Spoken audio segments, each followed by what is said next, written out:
Well, I have one last question I'd like to ask that kind of to draw together some of what we've discussed.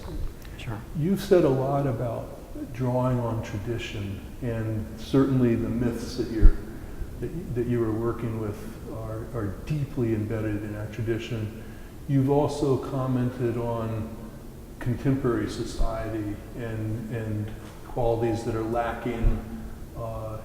Young people who are never alone, lost a sense of solitude, and then you've made allusion to the future with the characterization of the figures as possibly subjecting themselves to being interpreted as spacemen or space travelers in their postures. So you've talked about the past, the present, the future.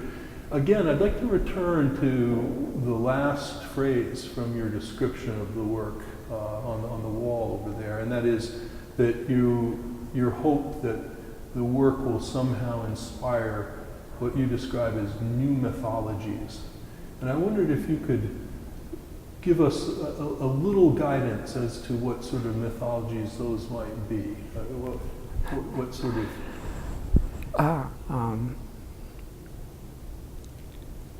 The continuance, the deep continuance of what we are in our essence or existence needs stimulants in order to really, as we were talking, to really become more aware of our birthright. Mythology has the poetic language. It has the narrative language. It has a sense of metaphor that goes beyond the literalness of language.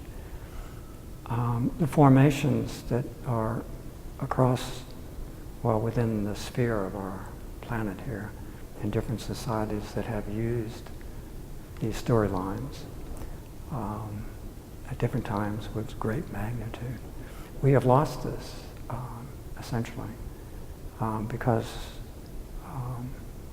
of different aspects we're talking about, that more attention is on consumption, maybe in a bigger way. So it's harder to really read this. But if you look at, going back to, some of the fairy tales or the fiction that often attracts people, The Hobbit or whatever, there's myth, and there's wisdom. And young people, like even Harry Potter, they're really attracted to this because they're lacking in substance of receiving myth and generally in society. So it's almost like a magnet. And so if it can be brought forth without proselytizing, without forcing anything, that it becomes an experience, and that it has a vigor, and that it has an invention, and that has the capacity to feel an absorption, then it becomes not literal, but it becomes a new mythology that allows one to maybe grow with a sense of wisdom about existence, about life, about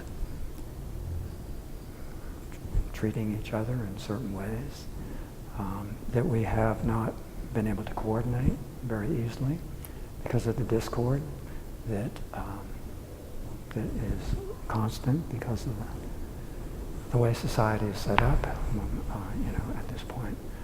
So I'm a romantic, but I'm also very interested in, the logic of these aspects. And I think that I'm all for technology. I'm all for advancement. I'm all for the great things that are being done. What really disturbs me is the surrogate replacements, and that is the loss. That is the diminishing loss that is so apparent, and just the reactions of individuals in our society that are desperate, that that are reverting to these artificial aspects because they have no other way of entering into a sense of their real nature and bringing those sides together. So whatever that new mythology is, it has to do with that, and it comes from that whole tradition, and it will continue. It will not die.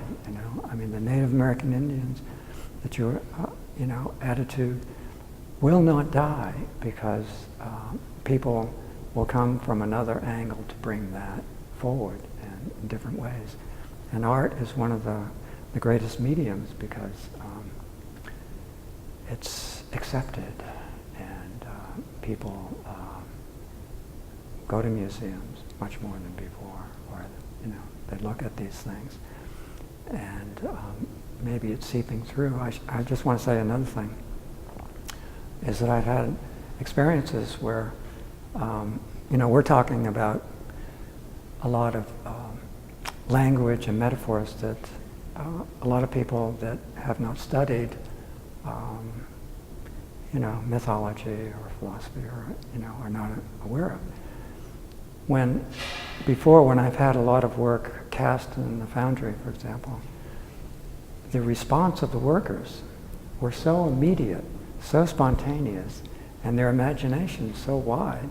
They don't know who Orpheus is, but it's there. There's something that holds them, And then on the other side, when someone has, a way of interpreting and feeling comfortable that way because of knowledge, so forth, there's another side to it. To me, that's what it's about. It's a touchy-feely thing too, and it's a response. It's animated. It gives vigor and life.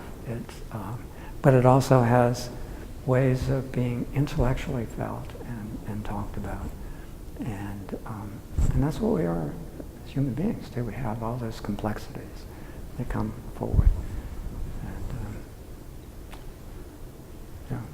Well, I'm sure that I share, that I speak for the whole college in thanking you for sharing your work with us and having it in this display these past months. Thank you, Rick. Thank you for discussing it. Yeah, thanks for doing this.